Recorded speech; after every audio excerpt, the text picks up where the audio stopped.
Well, after 6 weeks detained in North Korea, American Merrill Newman is finally on his way home. U.S. officials greeted the 85-year-old Korean war vet in the Beijing airport. He had been detained while on a sanctioned tour of North Korea. Pyongyang says he was set free on humanitarian grounds. U.S. officials in Beijing and Washington are coordinating Newman's homecoming. And correspondent Paula Hancock is following that story. She joins us now live in Seoul. So what was the reaction when he was released? What did he have to say, Paula? Well, Atika, he was certainly relieved, as you could see as he walked through that airport in Beijing when he was released. It was a very sudden announcement. According to a senior administration official in the United States, there had been direct talks between Pyongyang and Washington trying to lobby for his release. And then suddenly the North Korean officials called up the US and said that he was on his way and he would be released. So certainly a surprise, especially when you consider that he was a Korean War veteran, which is likely the reason that he was arrested in the first place. We spoke to some of those veterans who claim that they worked with Newman, and this is what they said.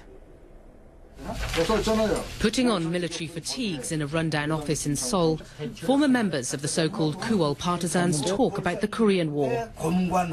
Now in their 80s, these men were part of an anti-communist guerrilla group that carried out undercover operations in North Korea.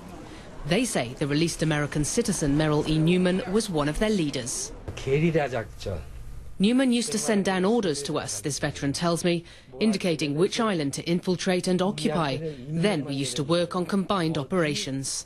Looking at photos of Newman when he visited Seoul several years ago, the veterans reminisce about their wartime operations. Im Jong-song says he worked with Newman during the war and claims the Kuol group was and still is hated in the north. Im says, I heard that even when North Korean soldiers die, their last wish is to see the dead face of the leader of the Kuol partisans. We accomplished a lot during the war. North Korea released a video last weekend of Newman reading a handwritten apology for killing civilians during the Korean War, an apology that may well have been coerced.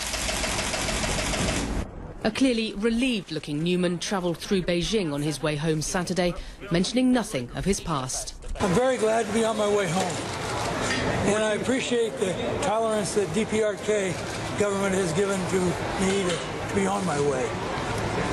How do you feel now? Feel good. Feel good. What will you want to do first thing? First thing, what would you like to do? I'll go home and see my wife.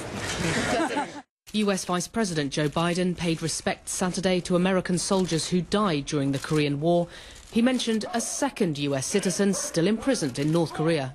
Kenneth Bae, a Korean-American missionary, has been held in North Korea for over a year, sentenced to 15 years hard labour last May for so-called hostile acts against the regime.